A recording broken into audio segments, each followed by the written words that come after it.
Hello, and welcome to the Artificial Fluency Podcast.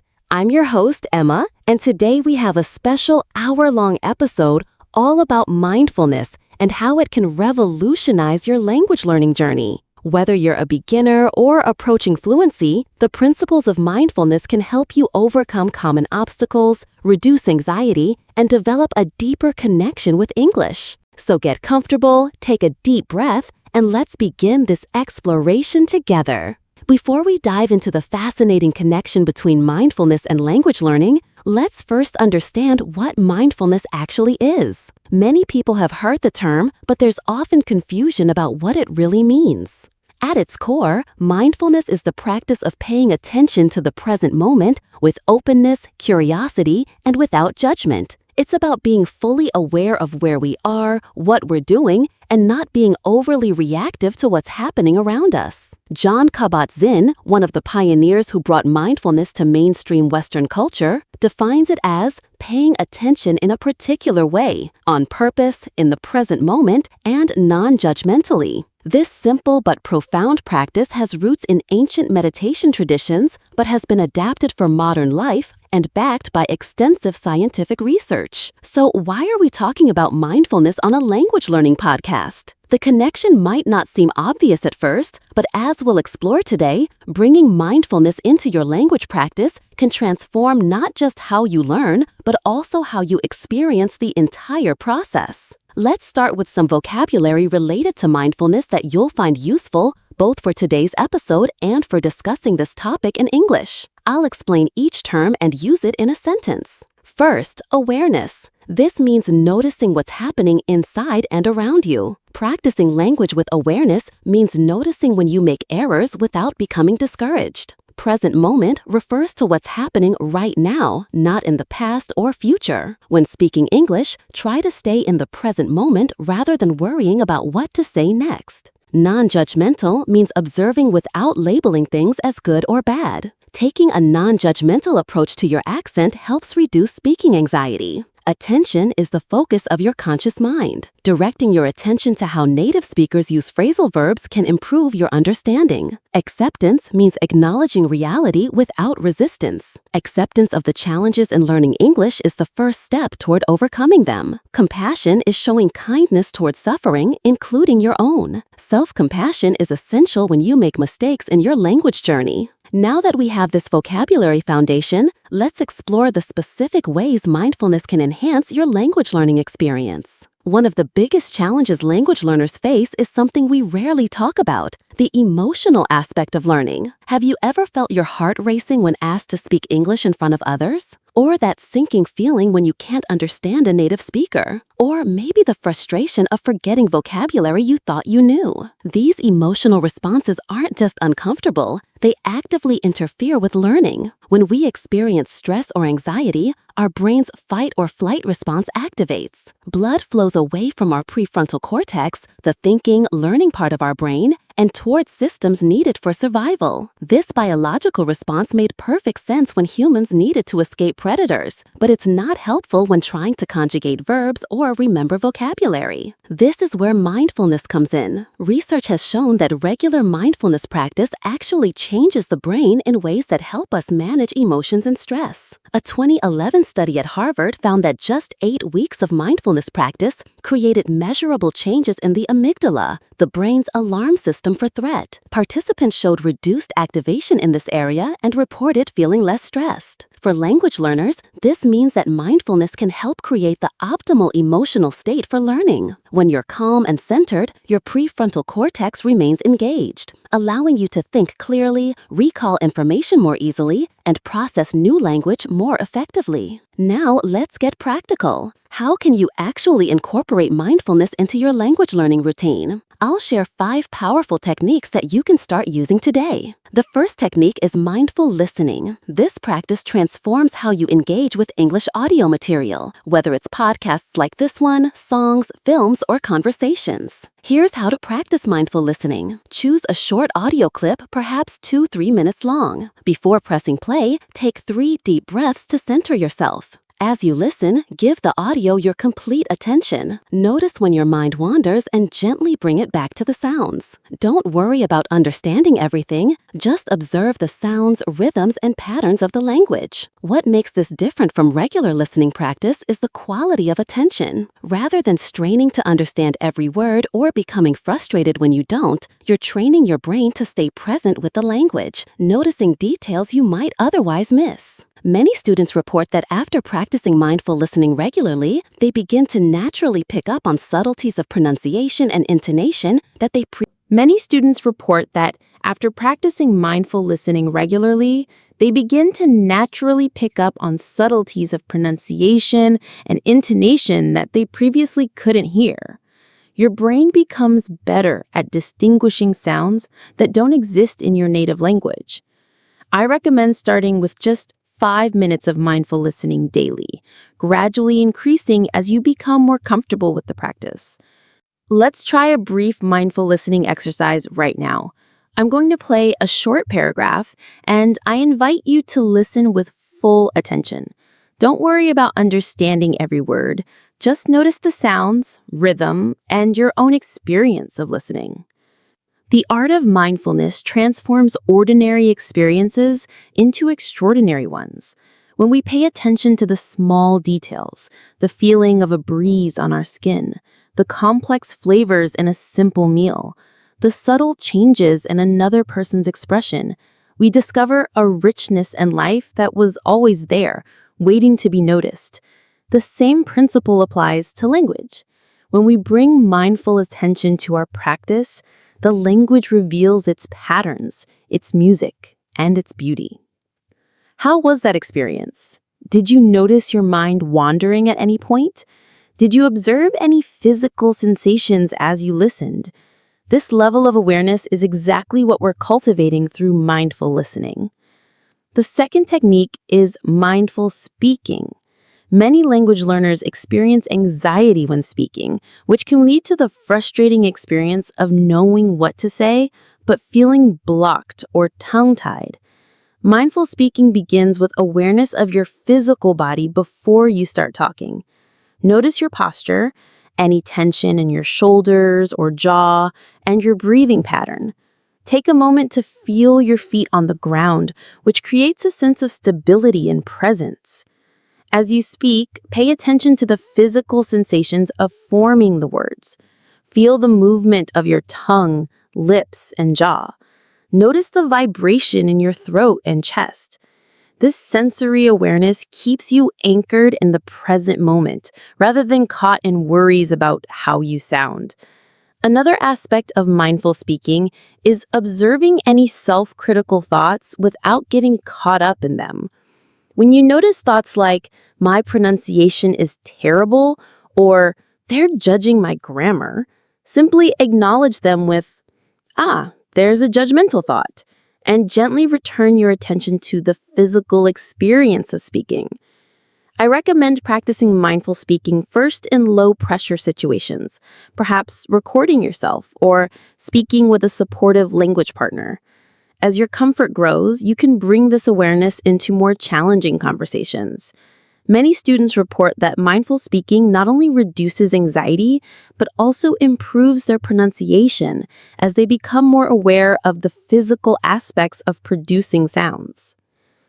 Let's practice a brief mindful speaking exercise. I'll provide a simple prompt, and if you're in a place where you can speak aloud, I invite you to respond to it while practicing mindful speaking. If not, you can just imagine doing this exercise. The prompt is, describe your favorite place to relax. Before speaking, take 3 deep breaths, feel your feet on the ground, and notice any tension in your body, allowing it to release. As you speak, pay attention to the physical sensations of forming the words. Notice any judgmental thoughts that arise, acknowledging them without getting caught up in them. Focus on the experience of speaking rather than how good your English sounds. Even just 30 seconds of speaking with this kind of awareness can begin to shift your relationship with spoken English. Our third technique is mindful reading. Many language learners approach reading with the goal of finishing the text or understanding every word, which can create pressure and frustration. Mindful reading transforms this experience. Begin by choosing a text that's at an appropriate level for you, challenging enough to be interesting, but not so difficult that you need to look up every other word. Before you start reading, take a moment to center yourself with a few deep breaths. As you read, notice the tendency to rush or to get caught in trying to translate everything to your native language. When you find your mind racing ahead or struggling to grasp meaning, gently bring your attention back to the words on the page. Read at a pace that allows you to actually see each word. One particularly effective mindful reading technique is to read aloud slowly, feeling the shape of each word in your mouth. This engages multiple senses and creates a deeper connection with the language. Another approach is to read the same short passage several times, noticing new details with each reading. You might focus on different aspects. First, the general meaning, then specific vocabulary, then grammatical structures, and finally, the rhythm and flow of the language. Many students find that mindful reading leads to better comprehension and retention, as well as a more enjoyable experience with the language. Let's practice a brief mindful reading exercise. I'll share a short paragraph, and I invite you to read it slowly and mindfully, perhaps even aloud if you're in a place where you can do so. Learning a language is not just about mastering vocabulary and grammar. It's about entering a new world of expression, connecting with different ways of thinking, and expanding your own identity. Each new word you learn is not just information to memorize, but a tool that allows you to share more of yourself and understand more of others. The journey of language learning is as much about discovering yourself as it is about communicating with others. As you read, did you notice any tendency to rush? Were you able to stay present with each word? Did any particular phrases stand out to you? This awareness is what makes mindful reading such a powerful practice.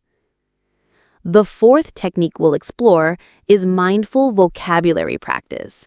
Traditional vocabulary methods often focus on quantity, how many words you can memorize. Mindful vocabulary practice emphasizes quality of attention and creating meaningful connections with fewer words. Instead of trying to memorize long lists, choose 5 to 7 new words that are relevant to your life and interests. For each word, take time to explore it fully. Say it aloud, feeling the shape of it in your mouth. Write it down slowly, noticing the movement of your hand. Create a personal example sentence that has emotional significance for you. You might also engage your imagination. Visualize a scene that represents the word, create a mental story featuring the word, or connect it with a physical gesture. These multi-sensory associations create stronger neural pathways for remembering the word. Another mindful approach is to notice related words and how they connect to concepts you already know. How does this new vocabulary fit into your existing knowledge network? This creates what learning scientists call elaborative encoding, which significantly improves retention. Many learners report that by studying fewer words with greater attention, they actually remember more and can use the vocabulary more naturally in conversation. Let's try a brief mindful vocabulary exercise with the word serene, S-E-R-E-N-E. which means calm, peaceful, and untroubled. First, say the word aloud slowly, serene. Notice how your mouth forms the sounds. Now, close your eyes if it's comfortable and create a mental image that represents serenity for you. It might be a quiet lake at sunrise, a peaceful garden, or any setting that embodies calmness for you. Next, connect the word to a personal experience. When have you felt serene? What were the physical sensations, emotions, and circumstances of that experience? Finally, create a meaningful sentence with the word. After practicing mindfulness for 10 minutes, I felt completely serene and ready to practice my English. This deep, multi-sensory engagement with a single word creates much stronger memory traces than quickly reviewing dozens of words. The fifth technique is mindful grammar practice. Grammar can be one of the most frustrating aspects of language learning, often leading to overthinking and anxiety when speaking. Traditional grammar study focuses on memorizing rules and doing mechanical exercises. Mindful grammar practice takes a different approach, emphasizing awareness and pattern recognition over memorization. Begin by choosing one grammatical structure to focus on, like the present perfect tense. Rather than starting with rules, expose yourself to many examples of this structure in authentic context, perhaps by reading a short story or listening to a dialogue where it appears frequently. As you encounter the structure, notice how it's used and what meaning it conveys. When does the speaker choose this form instead of another? What feeling or perspective does it express? This curious observation is very different from trying to apply memorized rules. Once you've developed this intuitive feeling for the structure, then look at the formal rule. You'll likely find that it makes much more sense because you've already begun to develop a feel for the pattern. When practicing, bring full attention to forming the structure correctly, noticing any resistance or confusion that arises. Rather than judging these difficulties, simply observe them with curiosity, like, oh, I notice I'm struggling with the word order here, or I see I automatically used simple past instead of present perfect. This mindful approach can transform grammar from a source of anxiety to an interesting exploration of how the language works. Let's practice mindful grammar with the short exercise focusing on the present perfect tense. I'll provide several examples of the structure in context. As you read or listen to them, pay attention to the feeling or meaning that this tense conveys, rather than trying to recall formal rules. I've lived in Paris for 3 years. She's never tried sushi before. They've just arrived at the airport. We've been studying English since January. He's already finished the assignment. What patterns do you notice? What kind of situations call for this tense? You might observe that it connects past events to the present moment in some way. This intuitive understanding, developed through mindful observation, provides a much stronger foundation than memorizing rules alone. Now that we've explored 5 specific mindfulness techniques for language learning, let's take a step back and look at how to integrate mindfulness more broadly into your learning routine. One powerful approach is to begin each study session with a brief mindfulness practice. Just 2 to 3 minutes of focused breathing creates a transition from your busy day to your learning time, helping your brain shift into a more receptive state. Here's a simple routine you might try. Sit comfortably and bring your attention to your breathing for about 10 breaths. Then, set a clear, positive intention for your study session, such as, I'm going to explore these new words with curiosity, or I will practice speaking with awareness and patience. This creates a purposeful, centered approach to your practice. Throughout your study time, build in short, mindful pauses. After completing an exercise or reading a passage, take 30 seconds to breathe and check in with yourself. Notice if you're becoming tense, frustrated, or distracted, and gently reset your attention before continuing. End your session with a brief reflection, acknowledging what you accomplished without judgment. This mindful bookending of your study time establishes a healthy relationship with the learning process. Let's practice a brief mindfulness exercise that you can use before studying. I'll guide you through it, and if you're in a place where you can close your eyes and participate, I invite you to do so. If not, just listen to the instructions and try it later. Begin by sitting comfortably, feet flat on the floor if possible. Allow your spine to be upright but not rigid. Take 3 deep breaths, exhaling fully each time. Now, allow your breathing to find its natural rhythm and bring your attention to the physical sensation of the breath entering and leaving your body. You might notice the feeling of air at your nostrils, the rising and falling of your chest, or the expansion and contraction of your abdomen. When you notice your mind wandering to thoughts, plans, or worries, gently bring your attention back to the breath. There's no need to criticize yourself when your mind wanders. This is what minds naturally do. Continue following your breath for a few moments. Now, set an intention for your English practice today. It might be to approach challenges with patience, to notice new aspects of the language, or simply to be present with the learning process. Slowly bring your awareness back to the room, perhaps wiggling your fingers and toes, and when you're ready, open your eyes if they were closed. This simple practice, taking just 2 to 3 minutes, can significantly change the quality of your study time. Now that we've explored 5 specific mindfulness techniques for language learning, let's take a step back and look at how to integrate mindfulness more broadly into your learning routine. One powerful approach is to begin each study session with a brief mindfulness practice. Just 2 to 3 minutes of focused breathing creates a transition from your busy day to your learning time, helping your brain shift into a more receptive state. Here's a simple routine you might try. Sit comfortably and bring your attention to your breathing for about 10 breaths.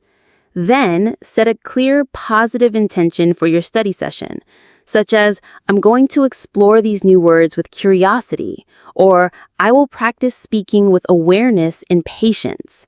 This creates a purposeful, centered approach to your practice.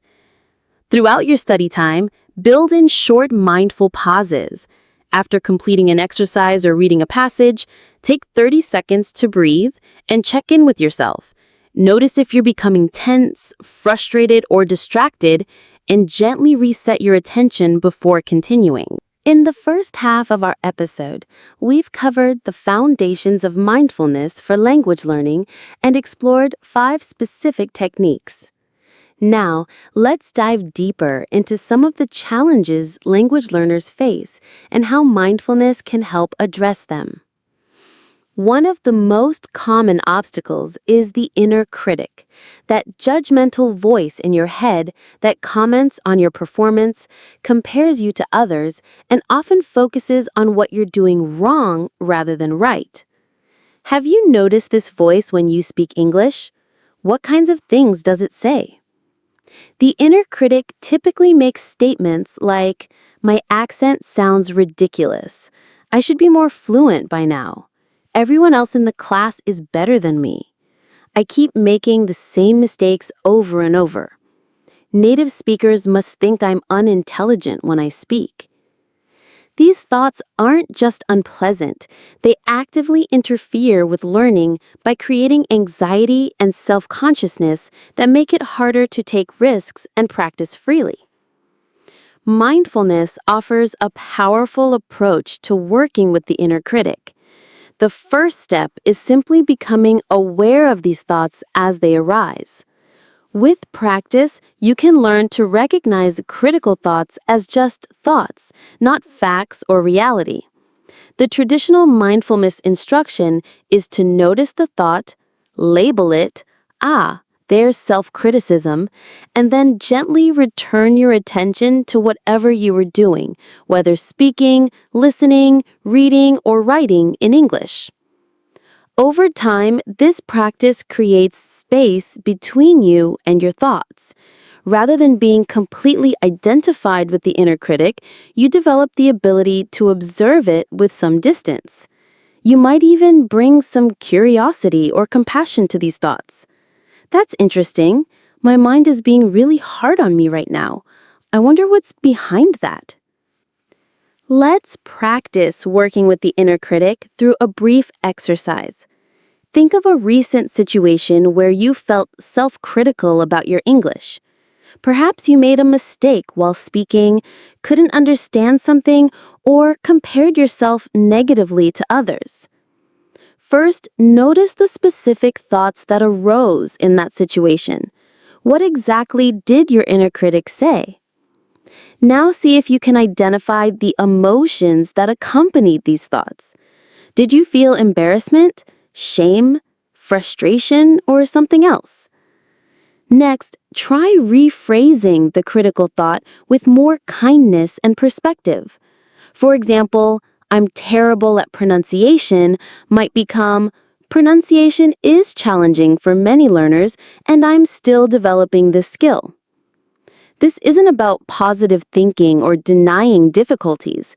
It's about relating to your experience with greater awareness and compassion, which creates a healthier learning environment. Another major challenge for language learners is the phenomenon known as the plateau, that frustrating period where, despite continued effort, you don't seem to be making progress.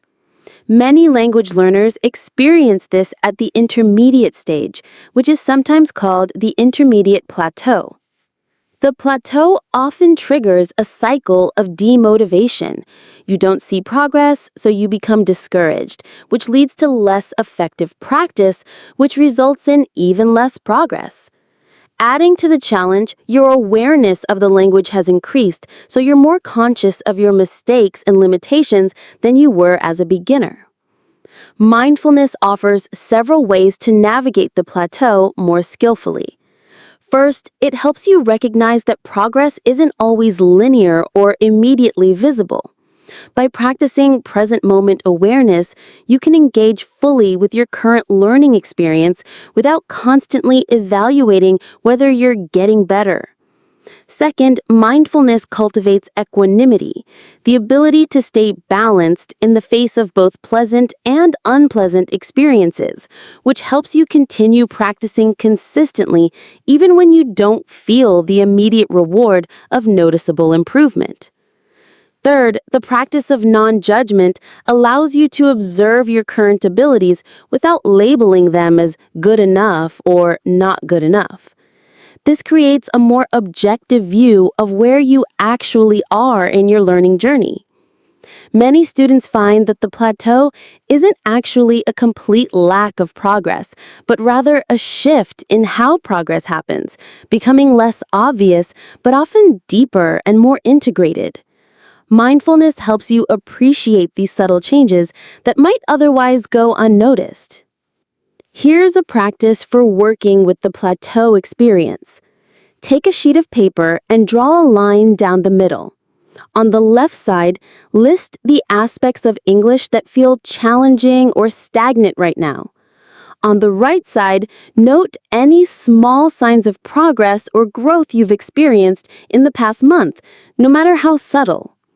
These might include understanding a few more words in a film without subtitles, feeling slightly more comfortable with a particular grammar structure, noticing patterns in the language that you didn't before, having slightly longer conversations before feeling tired, learning a few new expressions that you've successfully used. The key is to train your awareness to notice these small shifts, which are often obscured when we focus only on dramatic improvements. This balanced perspective keeps motivation alive during plateau periods. A third challenge many language learners face is something we might call compartmentalization, the tendency to separate language learning from the rest of life, treating it as just another subject to study rather than a living skill to integrate into your identity. This compartmentalization often leads to a disconnect between classroom learning and real-world use. You might perform well on exercises or tests, but freeze up in authentic conversations. Or you might find yourself translating in your head rather than thinking directly in English. Mindfulness practices can help bridge this gap by training you to bring awareness of the language into everyday life. Here are a few approaches that students have found particularly effective. First, practice language mindfulness during routine activities. Choose an everyday task like cooking, walking, or commuting, and narrate what you're doing or seeing in English, either out loud or mentally. This helps integrate your language into your normal experience rather than keeping it confined to study time. Second, create mindful triggers throughout your day, specific cues that remind you to switch into English. For example, you might decide that every time you open a door, wait for an elevator, or wash your hands, you'll think in English for the next 30 seconds. These brief but frequent moments of language immersion add up significantly over time. Third, practice mindful language shifting, the transition between your native language and English. Notice what happens in your mind and body when you switch languages. Is there tension, excitement, a change in your sense of identity?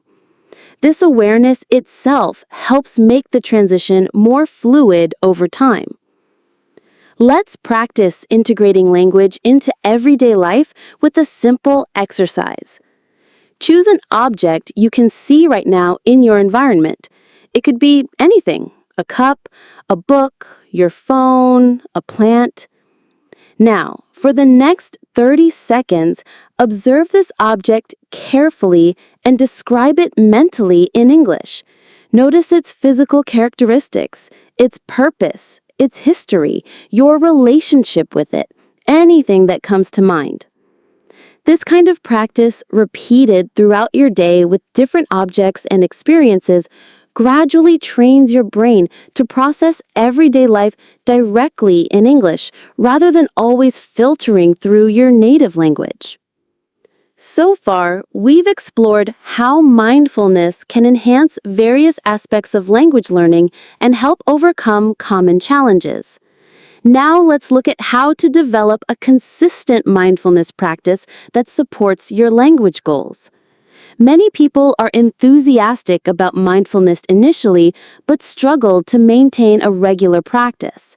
The key is to start small and integrate mindfulness into your existing routines rather than trying to add another major commitment to your busy life. Begin with just 3 to 5 minutes of mindfulness daily, perhaps first thing in the morning or right before your language practice. There are many excellent apps that offer guided mindfulness exercises, or you can simply set a timer and focus on your breathing. Once you've established this basic practice, look for opportunities to bring mindful awareness into your language activities. Remember the techniques we discussed earlier: mindful listening, speaking, reading, vocabulary practice, and grammar study. You don't need to use all of these approaches at once. Maybe choose one to focus on each week. Another effective strategy is to join or create a mindful language learning group. Meeting regularly with others who share your interest in this approach provides accountability, encouragement, and the opportunity to practice mindful speaking in a supportive environment. Remember that mindfulness itself is a skill that develops gradually with practice. You might not notice dramatic benefits immediately, but with consistent attention, you'll likely observe subtle shifts in your relationship with language learning. Less anxiety, more enjoyment, deeper engagement, and eventually, more natural fluency. As we begin to wrap up our exploration of mindfulness for language learning, I'd like to share a simple daily practice plan that integrates the approaches we've discussed. Morning. Begin with 3 to 5 minutes of mindful breathing to center yourself for the day. Throughout the day, use mindful triggers to briefly think or speak in English during routine activities. Language study time. Start with 2 minutes of mindful breathing and setting an intention. Choose one aspect of language to practice mindfully, perhaps vocabulary one day, listening another. And with a brief reflection on what you noticed during practice. Evening. Take 5 minutes to journal in English about your day, bringing mindful awareness to the writing process. Weekly, join a language exchange or conversation group where you can practice mindful speaking with others. This integrated approach weaves mindfulness and language learning throughout your day, rather than treating them as separate activities. Before we conclude, I'd like to address some common questions and misconceptions about mindfulness for language learning. Do I need to meditate for hours to see benefits? Absolutely not. Research shows that even short, regular practices can create significant changes in the brain. Start with just a few minutes daily and build gradually if you wish. Is mindfulness religious or spiritual?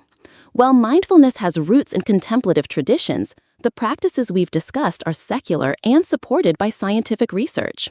People of any faith or no faith can benefit from mindfulness techniques. I'm too busy to add another practice to my routine. Rather than viewing mindfulness as another task on your to-do list, think of it as a quality of attention you bring to activities you're already doing. Even bringing mindful awareness to 3 breaths several times a day can begin to shift your experience. My mind is too active to meditate. Having an active mind is completely normal and doesn't mean you're bad at mindfulness. The practice isn't about stopping thoughts, but rather noticing them without getting caught up in them. Every time you notice your mind has wandered and bring it back to the present moment, that's the practice working, not failing. Will mindfulness make me too relaxed to push myself in learning? Mindfulness isn't about passive relaxation, but rather about engaged, aware presence. Many people find they actually study more effectively and push themselves in healthier ways when practicing mindfulness, because they're more aware of both their capabilities and limitations.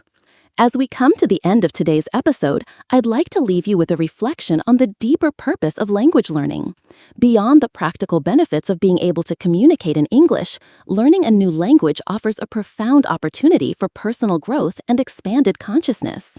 When you learn a new language, you're not just acquiring a skill, you're developing a new lens through which to see the world.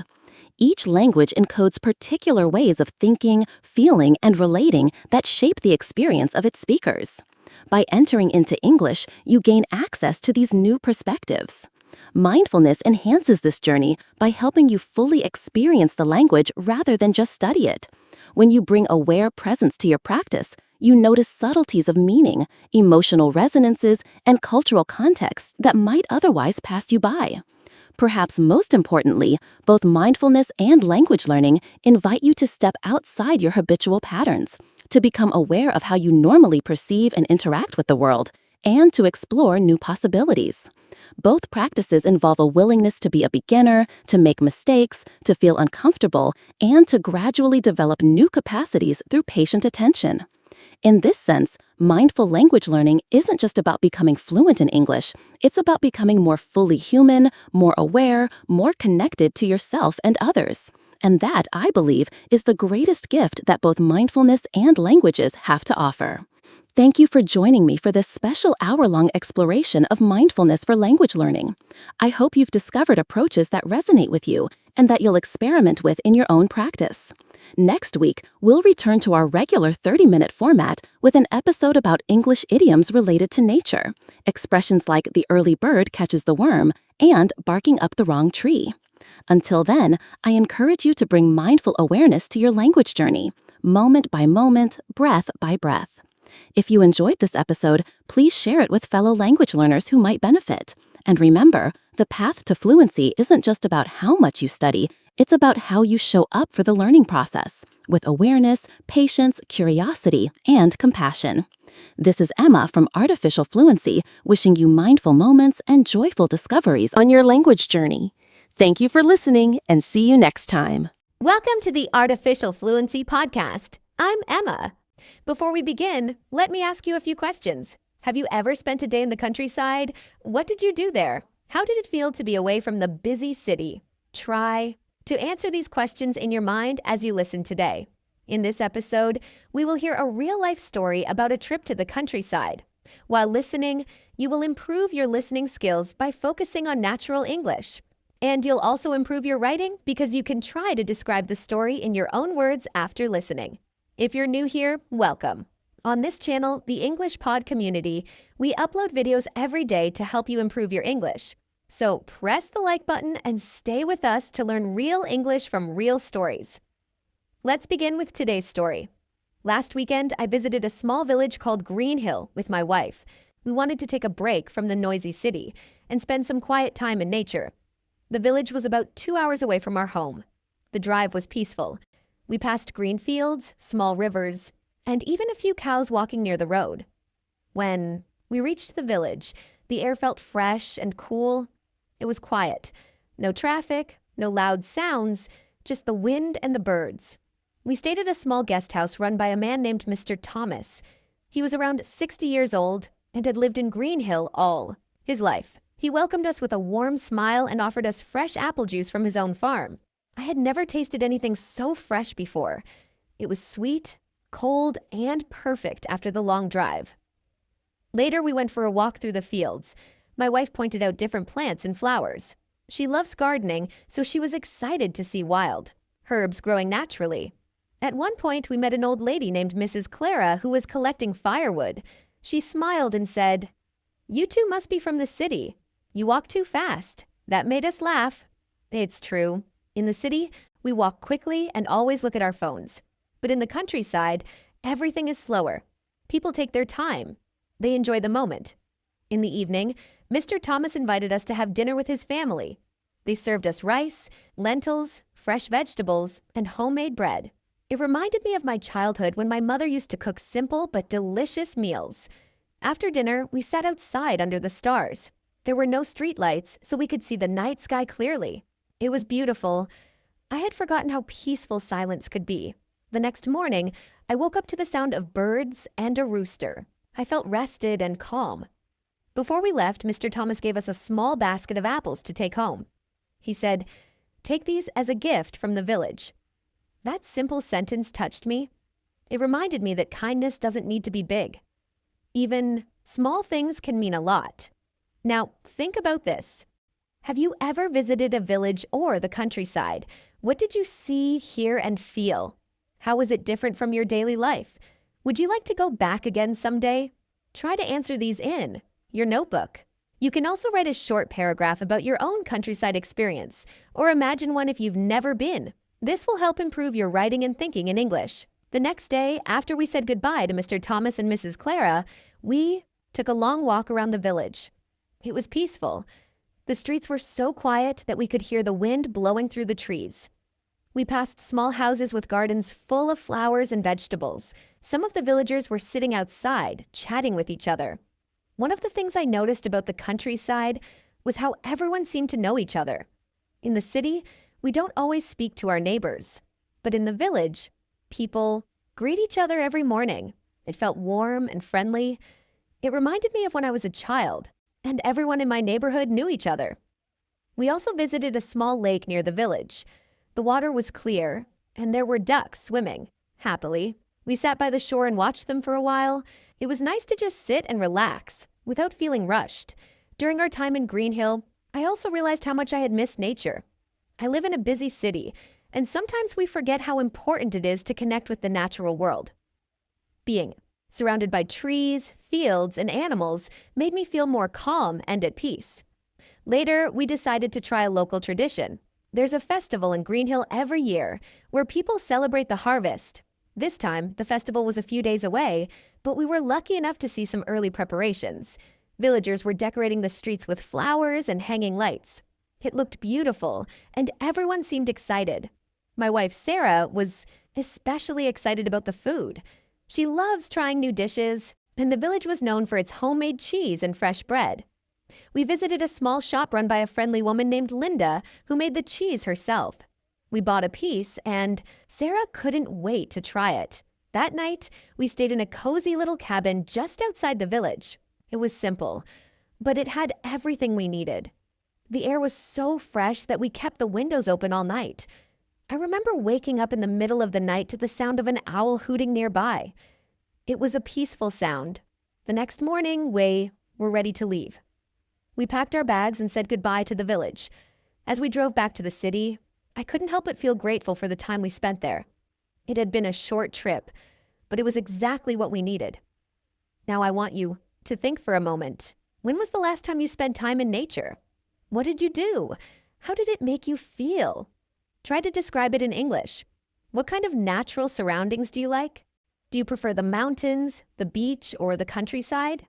Try to write a few sentences about your experience. This will help you practice your English writing skills and also help you express yourself in more detail. What would your perfect trip to the countryside look like? Would you go hiking, visit a small village, or maybe just relax by a lake? Think about the details. What would you see, hear, and do? Write down your thoughts in English. As we continued our time in Green Hill, something special happened. Mr. Thomas told us about his neighbor, David, who owned a small piece of farmland just outside the village.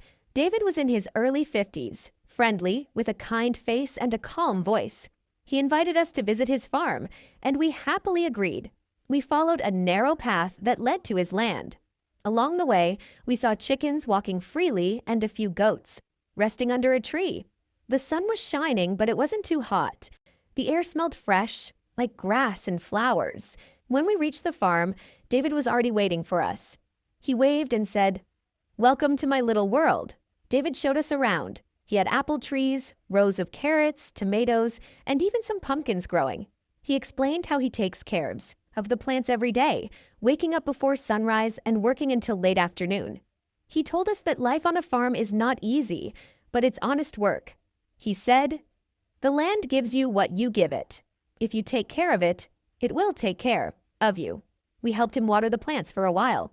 It wasn't hard, but it made me think about how much time and care farmers put into their work. We also helped him collect eggs from the chicken coop. My wife Sarah was nervous at first because she had never done that before, but David guided her step by step.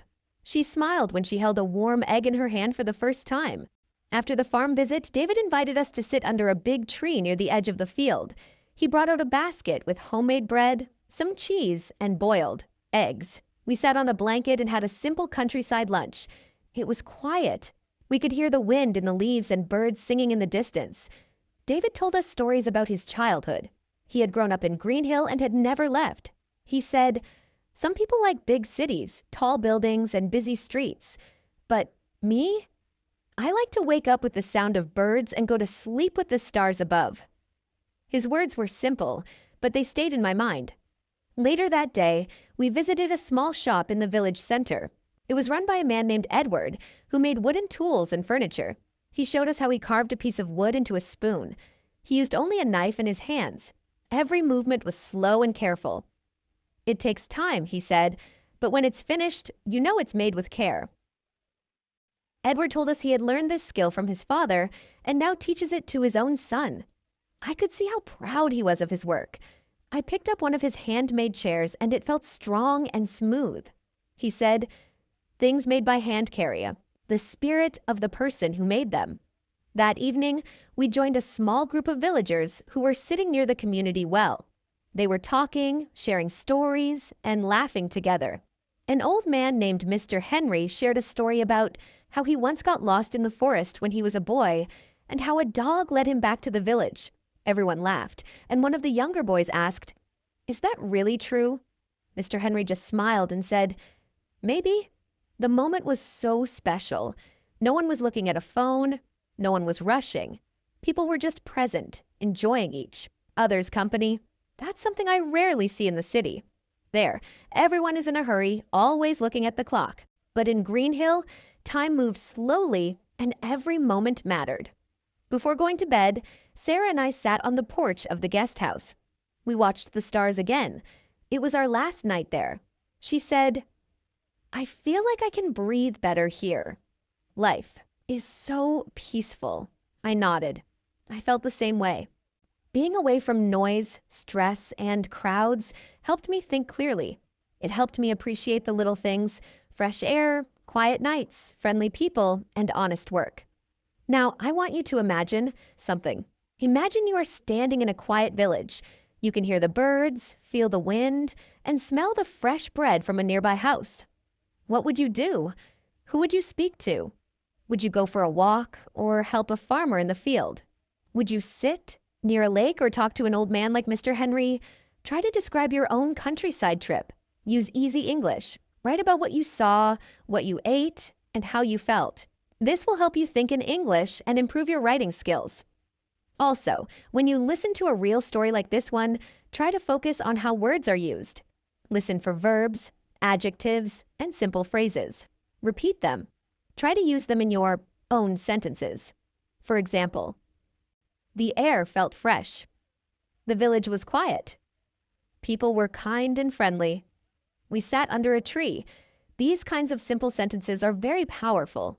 They help you speak clearly and naturally in English. The next morning in Green Hill, something special happened. It wasn't big or loud, but it stayed in my memory clearly.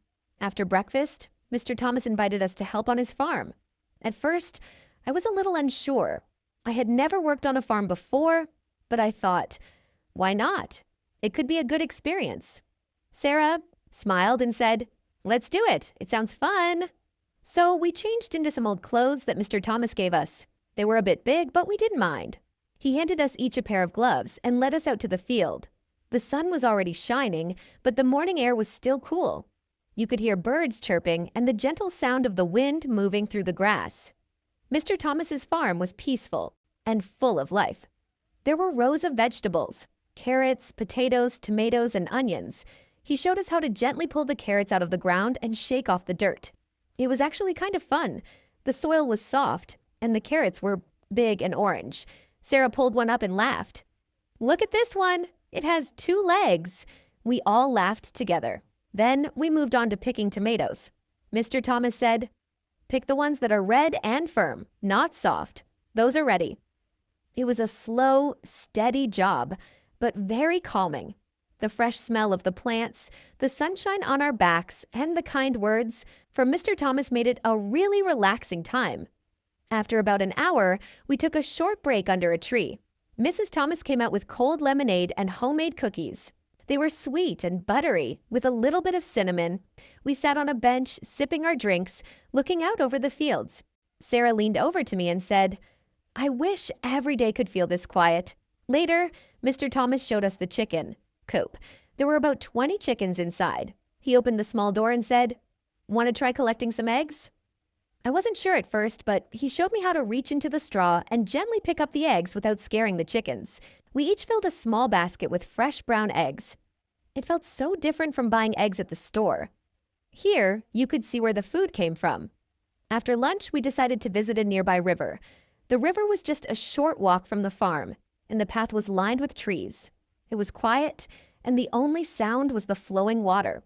When we arrived, we sat on the rocks near the edge and took off our shoes. The water was cool and refreshing. I dipped my feet in, and Sarah did the same. A boy named David came by with his dog, Max. He smiled and said, "This is the best place to cool down. Max loves swimming here." The dog jumped into the river and splashed around happily. We talked with David for a while. He was about 15 and said he helped his parents on their farm every weekend. He told us stories about fishing with his grandfather and catching frogs with his cousins. His stories were simple but full of joy. It reminded me of my own childhood, playing outside for hours without phones or screens. We asked David if he knew any good places to hike nearby. He pointed to a small hill across the river and said, "There's an old tree up there. People say it's over 100 years old. It's a nice spot to sit and see the sunset." We thanked him and decided to try it out. The hike wasn't too long, but it was a bit steep. As we climbed, I looked back and saw the whole village getting smaller behind us. You could see the farms, the little houses, and the church tower in the middle of the village. It was like a painting. When we reached the top, we saw the tree. It was big with strong branches and a thick trunk. Its leaves made a wide shadow, and we sat under it to rest. We watched the sun go down slowly. The sky turned orange, pink, and then deep purple. Sarah whispered, "It's like time has stopped." We didn't say much after that. We just sat in silence, listening to the wind in the leaves and watching the sky change color. As we walked back to the guest house in the dark, we used a small flashlight to see the path.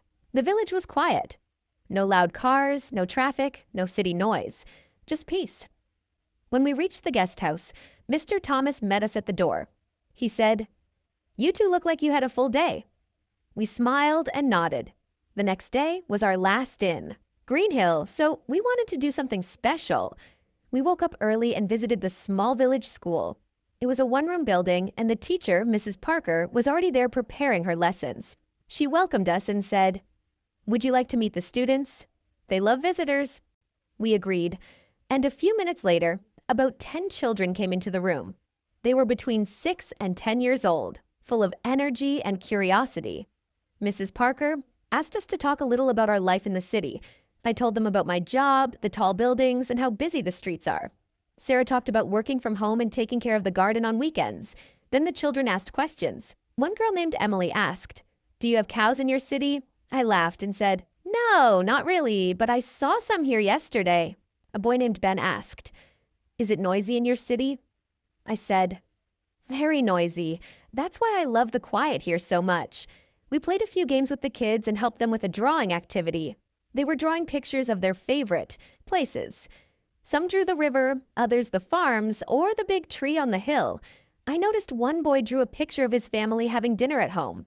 I asked him about it, and he said, "We eat together every night. It's the best part of my day." Hearing that made me think. In the city, it's easy to forget these small but important moments. Eating together, playing outside, talking face to face. These things bring real happiness. Before we left, the children gave us a handmade thank you card. It said, "Thank you for visiting our school. Please come back again." It was a simple card, but it meant a lot. I put it carefully in my bag so I wouldn't lose it. That afternoon, we walked through the village one last time. We said goodbye to George at the shop, waved to David and Max near the river, and stopped by the cafe to thank Mark and Helen for their warm coffee and kind words. Everyone seemed to smile and say, "Come back soon." That evening, as I packed my bag, I thought about everything we had done. The fresh air, the people, the peaceful life, the animals, the school children, and even the vegetables we picked. It wasn't just a holiday. It was a chance to live differently, to slow down, and to see life in a new way. Now, let me ask you something. Have you ever visited the countryside? What did you do there? What sounds did you hear? What kind of people did you meet? If you haven't visited yet, can you imagine what it would be like? Use your English to describe it. You don't need big words. Just share what you see in your mind. The next day, we decided to take a different kind of adventure. Instead of working on the farm or walking through the village, Mr. Thomas suggested we explore the nearby forest. Sarah and I were excited. The forest was known for its tall trees and peaceful atmosphere. Mr. Thomas said it was his favorite place to visit when he wanted to clear his mind. We started early in the morning. The weather was perfect, cool with a light breeze. As we walked along the dirt path, the trees around us grew taller and thicker. The sunlight barely reached the ground through the thick canopy above. It was like stepping into another world. The air smelled fresh, full of earth and leaves. And it was so quiet. The only sounds were the crunch of the leaves beneath our feet and the occasional birds singing high up in the trees. Mr. Thomas pointed out different plants and trees along the way. He told us that the forest was full of history. Some of the trees were hundreds of years old. He said that during the winter, the forest would be covered in snow, and it looked like something out of a fairy tale. He also mentioned that many people in the village came here to find peace and clear their minds. Sarah and I were happy to be a part of it. As we continued walking, we came across a small stream. The water was clear and flowed gently over smooth rocks. It made a soft, soothing sound. We stopped for a moment to rest and listen. Mr. Thomas said, "This is where I like to come and think. You can sit by the water and listen to the sounds of nature. It's very relaxing." We sat on some large rocks next to the stream and closed our eyes for a few minutes, just taking in the peace of the forest. The cool air, the sound of the water, and the quiet surroundings made everything feel calm. It was a nice change from the busy, noisy world we were used to. After a while, we continued walking along the path. The trees seemed to get even taller as we went deeper into the forest. Mr. Thomas told us about the wildlife in the area. He mentioned deer, rabbits, and even wild boars that lived in the forest.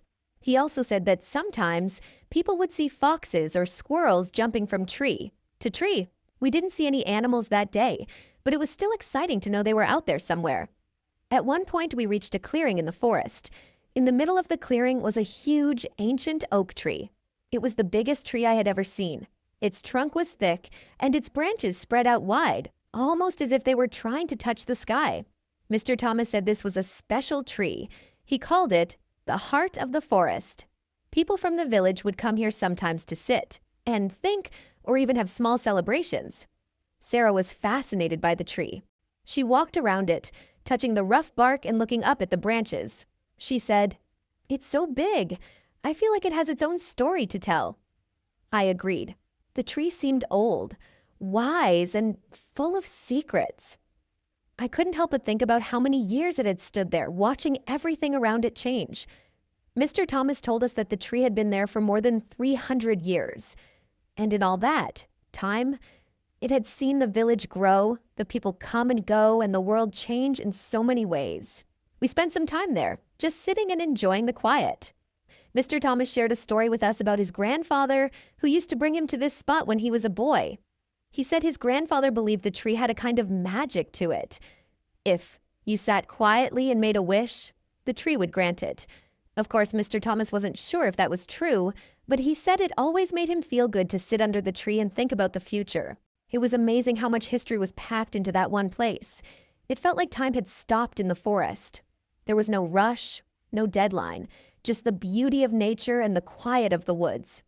As we left the clearing and headed back to the village, we talked about how different life felt in Greenhill. In the city, everything was fast-paced. People were always in a hurry.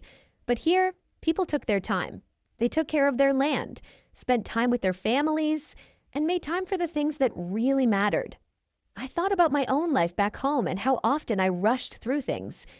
It made me wonder if I should slow down sometimes and focus on the small moments. That evening, we returned to the guest house and shared our experiences with Mr. and Mrs. Thomas. They were curious about our trip to the forest and loved hearing our stories. We told them about the big oak tree and how peaceful it was by the stream. Mrs. Thomas smiled and said, "You two have experienced something special. Not everyone gets to enjoy the forest in such a peaceful way." After dinner, we went outside to look at the stars. The sky was clear, and the stars were bright. We lay on the grass for a while, just staring up at the sky. It was a perfect ending to a perfect day. As we lay there, I thought about all the things we had seen and done in Greenhill. It wasn't a place full of excitement or big events, but it was full of simple pleasures. Spending time with the Thomases, working on the farm, walking in the forest, and just enjoying nature. These were the things that made the trip memorable. And now, I want to ask you, what about you? Do you enjoy spending time in nature? Do you like hiking, walking by a stream, or simply sitting under a big tree? Imagine you are in the countryside right now. Can you describe what you see? What do you hear? What do you smell? Take a moment to picture it and try to use your English to explain it. You don't need to know all the words. Just focus on describing the things that matter to you. This is how you can practice speaking and writing English by sharing the small details of your life. The more you describe, the better you will get at using English to tell your own stories. Now, if you want to, you can close your eyes for a moment and think about your own ideal trip to the countryside. What would you do? What would you see? Try to use your imagination to practice your English. You could even write it down later, or tell a friend about it. The next morning, Sarah and I woke up early, feeling refreshed after a peaceful night's sleep. We could hear birds chirping outside the window and the sound of leaves rustling in the breeze. It was a beautiful day, and we were both excited to see more of Greenhill. Over breakfast, Mr. and Mrs. Thomas shared some ideas for the day. They mentioned taking a walk through the village and visiting some of the local spots, including the old chapel and the village market. It was clear that there was a lot to discover in this small, peaceful place. After breakfast, we put on our shoes and headed outside ready to explore. We started walking down the narrow road that led into the village. The houses were made of stone, with ivy climbing up the walls, and the gardens were full of flowers in every color. The air smelled fresh and clean, filled with the scent of flowers, grass, and the earth. The road was quiet, with only the sound of birds and the occasional passing car. As we walked, Mr. Thomas pointed out different places of interest. He told us that Greenhill had a long history. The village had been around for hundreds of years, and the people here took great pride in their traditions. He mentioned the local church, which had been built in the 1600s, and how it was a place where many important events in the village had taken place. We stopped for a moment to admire the church. It had tall stone walls and a beautiful bell tower that could be seen from almost anywhere in the village. Next, we walked to the village market, where many of the locals sold fresh produce, handmade, goods, and homemade baked items. It was a small market, but it was full of life and color. The stands were packed with fresh vegetables, fruits, and flowers. There was a stall selling homemade bread and pastries, and the smell was so delicious that we couldn't resist buying a loaf of bread and some pastries to take with us. Sarah and I walked through the market, looking at everything the vendors had to offer. We stopped to talk to one of the local farmers who was selling fresh tomatoes. Mr. Thomas introduced us, and the farmer, whose name was John, told us about his farm. He explained how he grew the tomatoes using organic methods, without any chemicals. John even invited us to visit his farm later in the week to see how the tomatoes were grown. It was nice to meet someone so passionate about his work, and we agreed to take him up on his offer. After spending some time at the market, we decided to take a break and sit in the village square. There was a small cafe with tables set up outside, and we ordered some coffee and tea. As we sat down, we could hear the sound of children playing in the distance and the chatter of people enjoying their day. The atmosphere was so relaxing. It was clear that in Green Hill, life moved at a slower pace, and the people here valued their time and relationships with each other. While we sat, Mr. Thomas shared more stories about his life in the village. He told us that he had grown up here and had never lived anywhere else. He spoke fondly of his childhood, when he would run around the village with his friends, playing games and exploring the countryside. His stories reminded me of my own childhood, when I would spend time outside with my friends, exploring the parks and forests near my house. It made me realize how important it is to spend time in nature and to enjoy the simple pleasures of life. As we continued to talk, Mrs. Thomas joined us with a basket of homemade cookies. She had baked them earlier in the day, and they smelled amazing. We all enjoyed the cookies with our drinks and shared more stories about our lives. Sarah and I talked about our experiences in the city, and Mr. and Mrs. Thomas shared more about their life in the countryside. It was so interesting to hear about their different experiences, and it made me appreciate how diverse life can be, even in different parts of the same country. After our break, we decided to visit the local chapel. It was a beautiful building, with tall stained glass windows and a peaceful atmosphere. We walked inside and took a moment to admire the artwork and the peaceful environment. It was a place of quiet reflection, and we all sat for a moment in silence. Mr. Thomas told us that the chapel had been a place of comfort and support for the villagers during difficult times. Many people came here to pray, seek guidance, or simply find a moment of peace.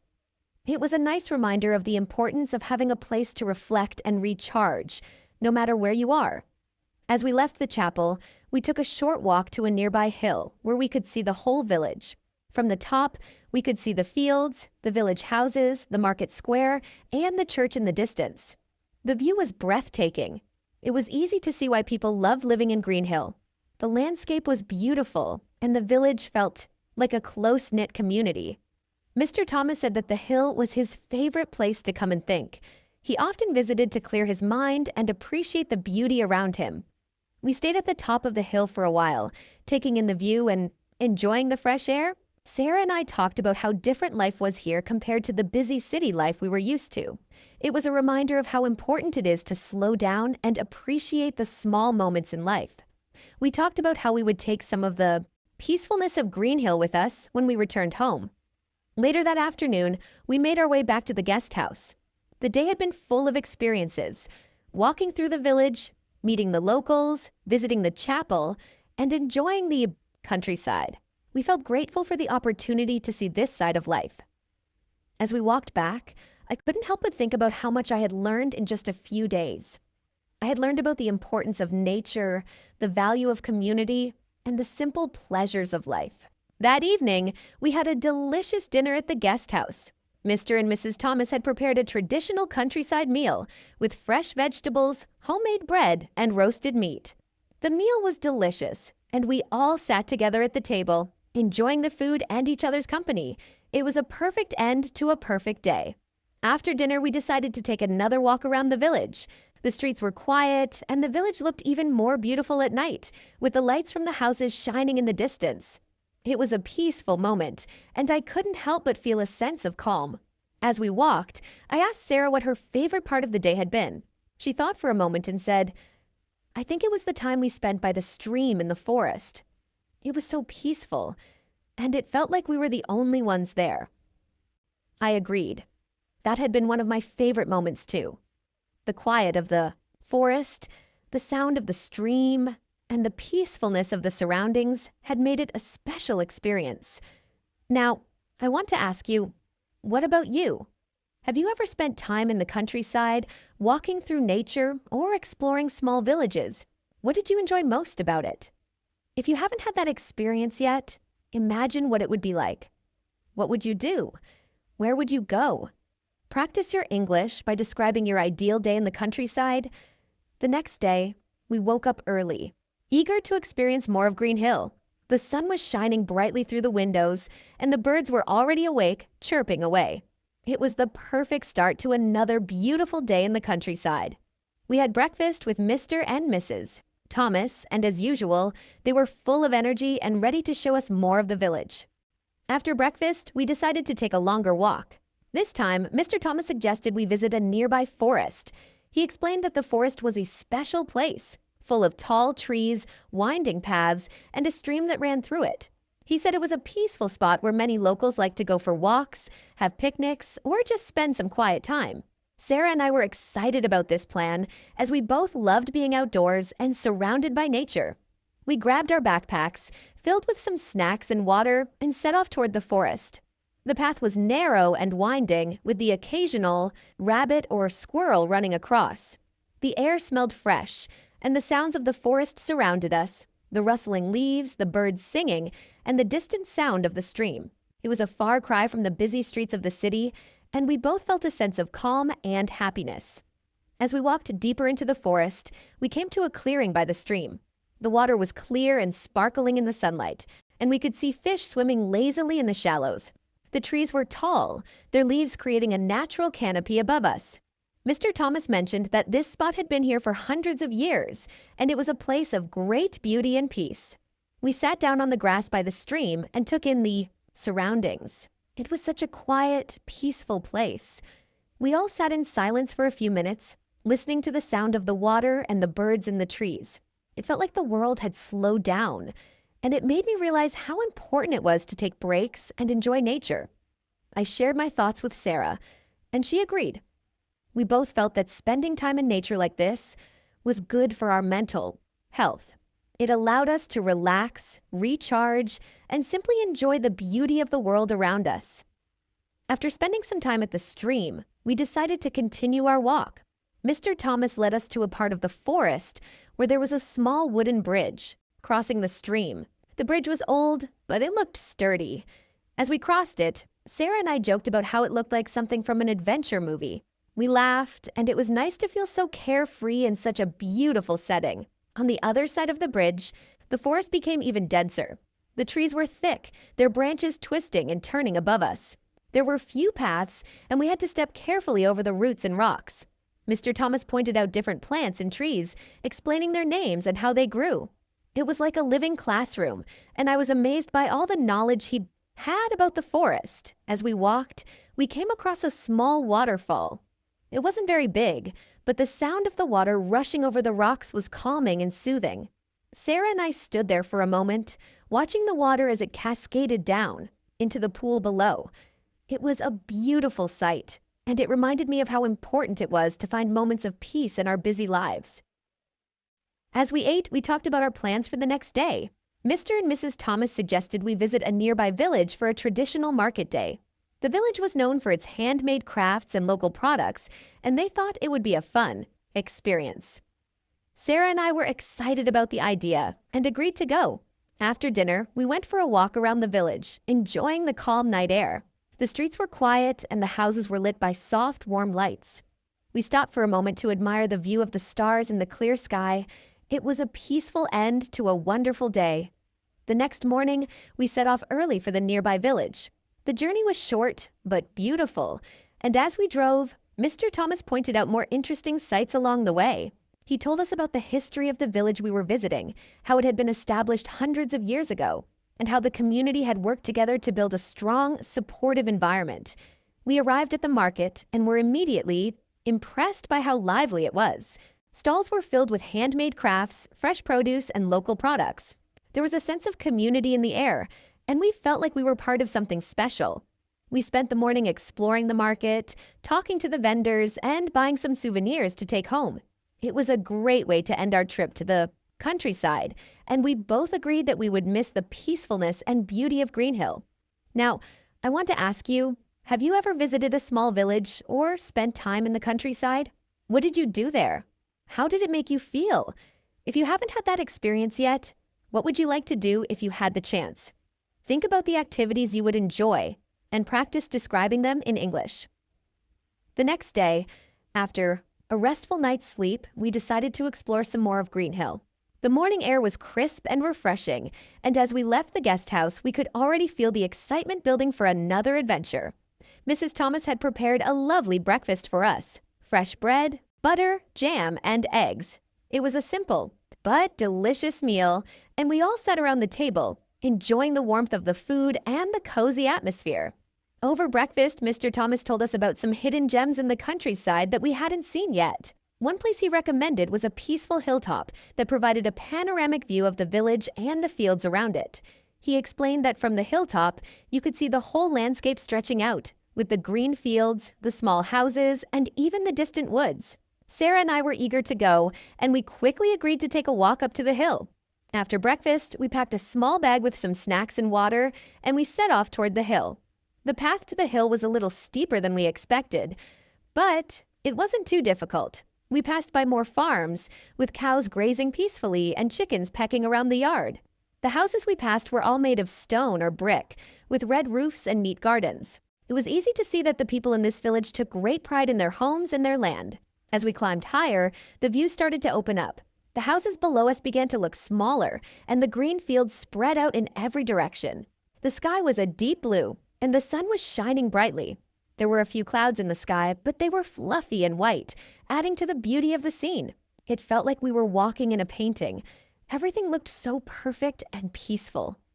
When we finally reached the top of the hill, we were all breathless but happy. The view was even more stunning than we had imagined. We could see the whole village of Green Hill, with its small streets, the church at the center, and the winding river that passed through the area. In the distance, there were rolling hills and thick forests, their green colors blending into the horizon. It was the kind of view that made you feel small and connected to the world at the same time. We spent some time at the top, taking photos, talking about how lucky we were to be there, and just enjoying the moment. It was so peaceful. There was no rush, no noise, just the sound of the wind and the occasional bird flying overhead. It felt like a perfect escape from the busy life we had back home. Sarah shared with me how she felt about this experience. She said, "It's hard to explain, but being up here just makes everything feel so simple. There's nothing complicated about it. It's just the view, the air, and the feeling of being at peace." I agreed with her completely. There was something magical about being in nature, away from the distractions of everyday life. After a while, we decided to head back down, but we weren't in any hurry. The walk down the hill was much easier, and we took our time, enjoying the beauty of the surroundings. As we walked, we talked more about how different life was here compared to the city. The pace of life was slower, and the people seemed more relaxed. It was clear that the countryside offered a lifestyle that many people in the city could only dream of. When we returned to the village, we felt like we had experienced something truly special. Mr. and Mrs. Thomas were waiting for us, and we were eager to share our adventure with them. They were happy to hear about our experience and suggested we take a break before going on our next adventure. They recommended we visit a local farm where we could see how people here grew their food and took care of the animals. We were excited about the idea, so we decided to spend the afternoon at the farm. The farm was only a short walk from the guest house, so we made our way over after resting for a bit. As we arrived, we were greeted by the farmer, a friendly man named James, who introduced us to his animals. He had cows, sheep, chickens, and even a few pigs. Sarah and I were both fascinated by the animals, and we asked James a lot of questions about how he took care of them. James explained that he had been running the farm for many years, and that it was a family business passed down from generation to generation. He shared stories about the history of the farm and how the land had changed over time. As we toured the farm, we learned a lot about farming life. We saw how the animals were fed, how the crops were grown, and how everything on the farm worked together to create a sustainable way of life. One of the most interesting parts of the tour was when James showed us how the cows were milked. He explained the process in detail, and Sarah and I had the chance to try milking a cow ourselves. It was harder than it looked, but we had fun trying. James also taught us about the different types of milk and how it's used in making cheese and other dairy products. We were amazed at how much work went into running a farm, and it made us appreciate the food we eat even more. After the tour, James invited us to sit down for a simple meal made from fresh ingredients grown on the farm. It was a delicious meal. Fresh bread, cheese, vegetables, and homemade jam. We all sat together at a long wooden table, enjoying the food and the company. It felt so satisfying to eat food that had been grown and prepared right there on the farm. The whole experience gave us a deeper understanding of where our food comes from and how much effort is put into making sure we have fresh, healthy ingredients to eat. As the day came to a close, we walked back to the guest house, feeling grateful for the amazing experiences we had in Greenhill. It had been a day full of new discoveries, beautiful views, peaceful moments, and a deeper connection to nature. We both agreed that this trip had been one of the most memorable of our lives. It had reminded us of the simple joys in life, like spending time in nature, connecting with people, and appreciating the beauty of the world around us. Now, I want to ask you, have you ever visited a farm or spent time learning about where your food comes from? What did you learn from that experience? If you haven't had that opportunity yet, what would you like to know about farming and the countryside? Take a moment to think about it and practice describing your experience in English. The next day, we decided to explore more of the countryside, as we hadn't seen everything Greenhill had to offer. We woke up early to make the most of the day. Mrs. Thomas, the owner of the guest house, had prepared another wonderful breakfast. For us, this time it was warm porridge, served with fresh fruit and honey. We sat at the dining table, enjoying the food and chatting about what we wanted to do that day. Mrs. Thomas mentioned a local market in a nearby village, and we thought it would be a great way to learn more about the area. After breakfast, we walked to the village market, which was about a half-hour's walk from Greenhill. On the way there, we passed more farms and fields with the sun shining brightly overhead. It was such a peaceful walk, with the only sounds being the birds singing and the rustling of the leaves in the trees. We talked about the things we had seen and how nice it was to be in a place so quiet and calm compared to the hustle and bustle of the city. When we reached the market, we were surprised by how busy it was. There were many stalls selling fresh vegetables, fruits, homemade jams, bread, and local crafts. The smell of fresh food filled the air, and it was easy to see that. This was a very important part of life in the village. People were chatting with each other, picking out fresh produce, and haggling over prices. It felt very different from the markets back home, which were often crowded and noisy. Sarah and I decided to take a look around and see what we could find. We first visited a stall selling fresh vegetables. The vegetables were so vibrant in color: deep green lettuce, bright red tomatoes, and golden carrots. The farmer at the stall was an older man named Mr. Williams, who smiled at us and welcomed us to his stall. He explained that his farm was just down the road and that everything he sold was grown without any chemicals. He even offered us a taste of his tomatoes, which were incredibly sweet and juicy. We couldn't resist and bought a few to take back to the guest house. Next, we visited a stall where a lady named Mrs. Bennett was selling homemade jams. She had a variety of jams: strawberry, raspberry, and even some unusual flavors like apple and cinnamon. We spent a few minutes talking with her, and she shared stories about how she learned to make jam from her grandmother. Sarah and I decided to buy a jar of the strawberry jam, which we were excited to try later. As we continued walking around the market, we noticed a stall selling handmade pottery. The pots and bowls were beautifully crafted, and each piece was unique. The seller, a young man named Tom, explained that he made everything by hand, and each piece took several days to complete. We were so impressed by his work that we decided to buy a small bowl to take home as a souvenir. It was a perfect reminder of our time in Greenhill. After spending some time at the market, we met up with Mr. and Mrs. Thomas, who had also been exploring the stalls. They were happy to see that we had enjoyed the market and bought some local products. They suggested we head to a nearby lake for a peaceful walk. We were all eager to explore more of the countryside, so we agreed and set off in the direction of the lake. The walk to the lake was a little longer, but it was worth every step. The path led us through dense woods with tall trees surrounding us on all sides. The air smelled fresh and earthy, and we could hear the crunch of leaves underfoot as we walked. We passed a few more farms along the way, and we even saw a family of deer grazing in a field. It was amazing to see wild animals in their natural habitat, and we stopped for a moment to admire the peaceful scene. When we arrived at the lake, it was even more beautiful than we had imagined. The water was calm and clear, reflecting the blue sky above.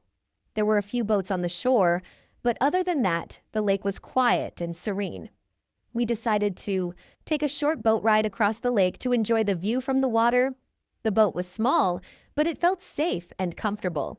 As we paddled across the lake, we marveled at the stunning scenery, the trees surrounding the lake, the hills in the distance, and the birds flying overhead. It was the perfect place to relax and clear our minds. After our boat ride, we spent some time sitting by the lake, enjoying the peaceful surroundings. It was hard to believe how different life was here compared to the city. There was no rush, no traffic, and no noise, just the sound of nature all around us. Sarah and I both agreed that this was the perfect place to unwind and forget about the stress of daily life. As we sat by the lake, Mr. Thomas began telling us more about the history of Greenhill and the surrounding area. He explained that the village had been around for centuries and that many of the farms had been passed down from generation to generation. He also shared stories about the local traditions and festivals that took place throughout the year. Meaning to you was clear that the people of Greenhill took great pride in their village and their heritage. We spent several hours at the lake, enjoying the beauty of the area and learning more about the local culture. As the sun began to set, we decided to head back to the guest house. The walk back was peaceful, and we talked about how much we had learned and experienced during our time in the countryside. We agreed that we had seen a side of life that we hadn't expected, and it was something we would never forget. When we returned to the guest house, Mrs. Thomas had prepared a delicious dinner for us. It was a hearty meal: roast chicken with vegetables, mashed potatoes, and a fresh salad. We all sat around the table, sharing our experiences from the day and talking about what we wanted to do the next day. It was clear that we had all fallen in love with Greenhill and its peaceful way of life. That night, as we went to bed, I couldn't help but think about how different life in the countryside was compared to the busy, fast-paced life back home. There was something special about the simplicity of it all, being surrounded by nature, spending time with kind and welcoming people, and taking the time to enjoy the small moments in life. It reminded me of the importance of slowing down and appreciating the world around us. I hope you enjoyed hearing about my trip to the countryside. It's always refreshing to experience a slower pace of life and connect with nature. Maybe this story inspired you to think about your own ideal getaway or how you can escape the fast pace of daily life from time to time. Before we finish today, I want to remind you that practicing your listening skills, like we did today, is an important step in improving your English. When you listen to real-life stories and examples, you get a better sense of how the language is used naturally. So keep listening, keep practicing, and don't forget to press the like button if you enjoyed the episode. And if you're new to the English Pod community, make sure to subscribe so you don't miss out on any of our future episodes. We upload videos regularly to help you improve your English skills every day. Thanks for listening, and I'll see you next time.